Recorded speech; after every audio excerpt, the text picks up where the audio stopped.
In the last video, I talked about nested model tests used for testing subsets of the regression parameters in a multiple linear regression model. And in the video before that, I talked about global usefulness test, or an overall F-test, which was used to test all the regression parameters B1 all the way up to BK. In this video, I'm going to talk about individual regression parameter tests. And these can be useful to help identify which predictors to test in a nested model test. So the question is, what do the estimated sample estimates for the regression parameters, so B1 hat, B2 hat, all the way up to BK hat, what do those tell us about likely values for the population parameters, B1, B2 up to BK? So an individual t-test for a particular regression parameter, say BP, considers whether there is evidence that the corresponding predictor, XP, whether it provides useful information about Y beyond the information provided by the other K-1 predictors. So in other words, we can either retain that predictor in the model along with the other K-1 predictors. So that would be the case if the evidence suggests that the regression parameter BP is not equal to 0, or we should consider removing that predictor from the model and retaining only the other K-1 predictors, and that would be the case if evidence cannot rule out the possibility that BP is 0. So remember from chapter 2, when we looked at a slope hypothesis test, we had a t-statistic that had this form, B1 hat minus B1. So B1 hat is the estimated slope, B1 is the hypothesized slope, so often 0, and then S B1 hat is the standard error of that slope. And under the null hypothesis that B1 is 0, that has a t-distribution with n minus 2 degrees of freedom. So the analogous quantity here in this context for multiple linear regression, we have the estimated regression parameter BP hat minus the hypothesized value BP, which again will often be 0, divided by the standard error S BP hat. And under the null hypothesis that BP is equal to 0, that has a t-distribution with n minus k minus 1 degrees of freedom. And just a quick reminder where that comes from. In a multiple linear regression model with k predictors, we have regression parameters for all those predictors plus another one for the intercept, B0, and so we have k plus 1 regression parameters in total, and if I subtract k plus 1 from n, I get n minus k minus 1. So let's look at an example. So we'll look at the shipping data example with 4 predictors, and we'll test whether the regression parameter for the first predictor is 0 versus an alternative that it's not, so a two-tailed test.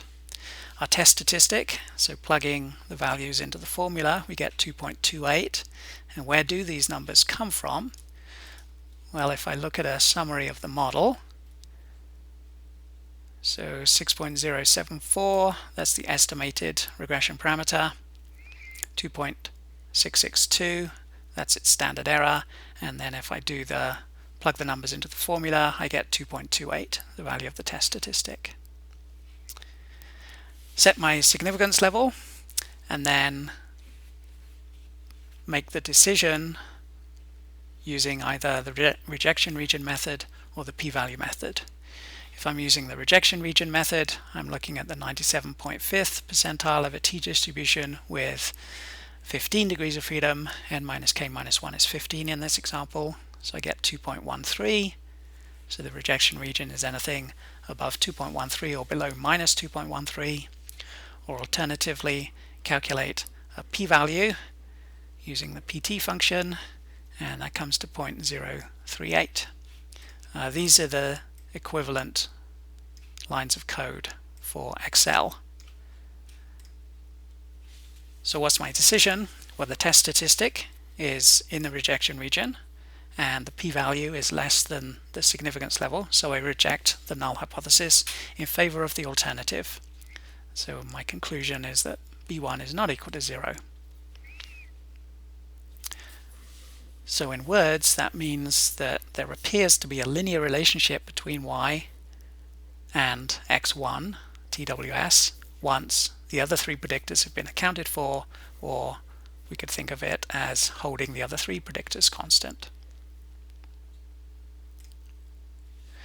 So here's a summary of the output for all the individual t-tests. We've got the t-statistics here, and then the two-tailed p-values here.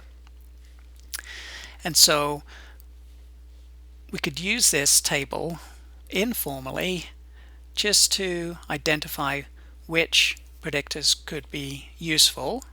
So those are going to be ones with low p-values like x1 and x3, and then look at predictors that are possible candidates for removing from the model by finding the ones that have the higher p-values.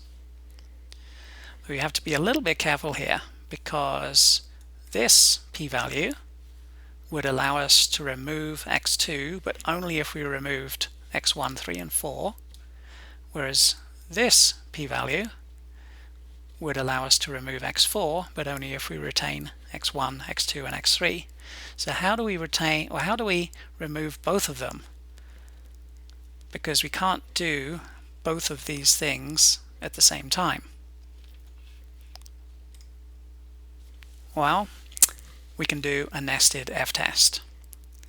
And so the idea here is that individual regression parameter t-tests allow us to remove one redundant predictor at a time, or they could help us identify which predictors to investigate with a nested model f-test. And so that's what I would want to do here, is I would view this table, see that x2 and x4 have p-values that are kind of on the high side, and then I would go and do a nested model f-test for b2 and b4. And that's what we did in the last video, and we discovered that sure enough we can remove x2 and x4 as long as we retain x1 and x3. So the advantage of doing a single nested f-test here is that it allows us to do fewer tests overall. And that's a good thing, because every time you do a hypothesis test, you run the risk of making an error, a type 1 error or a type 2 error. And so the fewer tests we can run, the fewer chances we have of making one of those errors. So that's hypothesis tests for the regression parameters. We can also think about confidence intervals for the regression parameters. So for example, a 95% confidence interval for B1. So it's got the usual format, so the estimate plus or minus a t percentile times a standard error. The percentile we need for a 95% confidence interval is the 97.5th percentile, because that will have 2.5% in each tail, so 95% in the middle.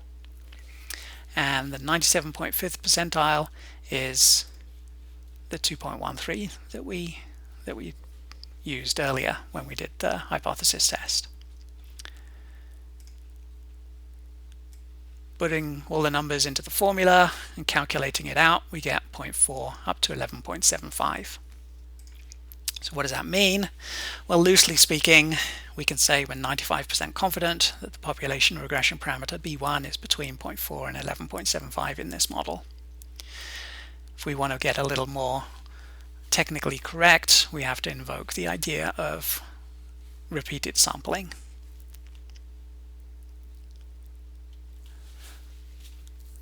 So this is the confidence interval for B1 in this model. What do you think it is in the simpler model that just has x1 and x3? It's not going to be the same, because the model is a different model, and so all these numbers will change. So let's actually see what it is. So to do that, I'm going to take advantage of this confint function in R.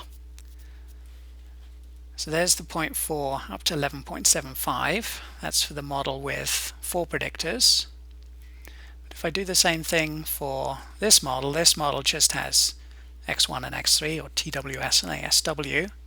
And now my confidence interval goes from 0.23 up to 9.77. So that's a narrower interval than the one we had for the 4 predictor model. And that's often the case. If we've got redundant predictors in our model, so x2 and x4 in this case, my model has, if you like, too much noise in it. It's not precise enough, and so my interval is quite wide. Whereas if I get rid of those 2 redundant predictors and have a simpler model with just what is necessary, then I can get a tighter interval for my regression parameters. Before we end here, I just want to touch on a couple of other topics. So one is correlation. So I showed you this graph before where we have no correlation apparent between a response variable y, sales, and a predictor x1, which measures annual advertising. And yet I'm claiming that x1 can still be a useful predictor of y in a multiple linear regression model. So this is how. Now I've got the same graph, but now I've marked the points according to a second predictor, x2, which counts the number of stores. If we fix x2 at 1, we've got these 3 points here, and there's a positive linear relationship between sales and advertising when we fix x2 equals 1. Similarly, fix x2 equals 2, we've got a positive linear relationship between y and x1. Fix x2 at 3, we've got a positive linear relationship between y and x1. And fix x2 at 4, and we've got a positive linear relationship between y and x1. So the punchline here is that x1 can still be a useful predictor of y in a multiple linear regression model, even if y and x1 are uncorrelated.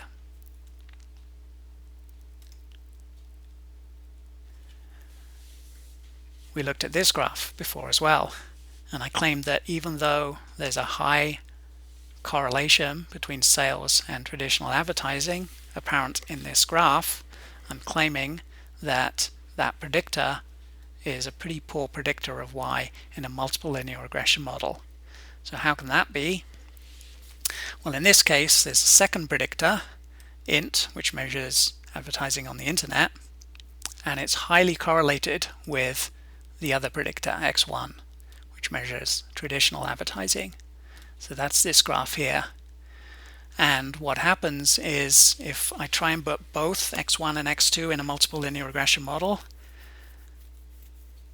the model doesn't really work very well because the model struggles to untangle the separate effects of x1 on y and x2 on y because they're so highly correlated between themselves. And so even if y and x1 are highly correlated, it doesn't necessarily mean that x1 is going to be a good predictor of y in a multiple linear regression model. So keep those 2 ideas in mind when you're working through these hypothesis tests for the regression parameters in a multiple linear regression model. You can't rely on what's going on just between y and a predictor by itself. You have to consider what's going on in the context of the entire multiple linear regression model.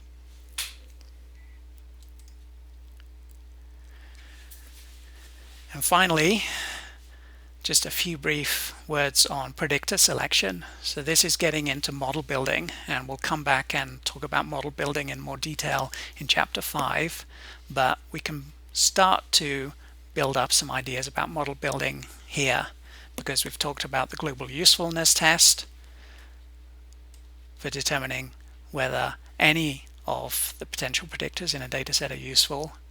And then we've talked about nested model F tests and individual parameter t tests to identify the most important predictors. And then I talked about how we should employ these tests judiciously to avoid having to conduct lots and lots of tests and thereby increase the chance that we might make a test error. The other thing, which I've not really talked about, is you always want to think about your particular application and try and be guided by practical considerations and background knowledge about that application, because those can also help you identify which are going to be the most important predictors. You never want to do data analysis in isolation of what is the context of your application. And then finally, this is all great when things are manageable, but if you have a very, very large data set with hundreds, maybe thousands of potential predictors, then this approach becomes fairly impractical. And so there's computer-intensive methods that have been developed that are designed to work through a large number of predictors very quickly and help you identify which are the most important, or which predictors have the most potential to be helpfully included in a regression model. So a few different methods that are used here. Forward selection works through predictors sequentially, adding them one by one to an initial model that has no predictors. Backward elimination goes the other direction and starts with all of the predictors in the model and then removes them sequentially one at a time till it gets to a smaller number of most useful predictors. Stepwise methods can move forwards and backwards at each stage, and so these are like a hybrid version of forward selection and backward elimination. And there's also best subset methods, which consider all possible combinations of predictors, and those are very computer intensive methods, so you need some very high powered computing capabilities to be able to use those with large numbers of predictors. And then there's a whole series of other machine learning and data mining methods that are used in this area of helping identify which are the most useful predictors. So that brings us to the end of the model evaluation methods that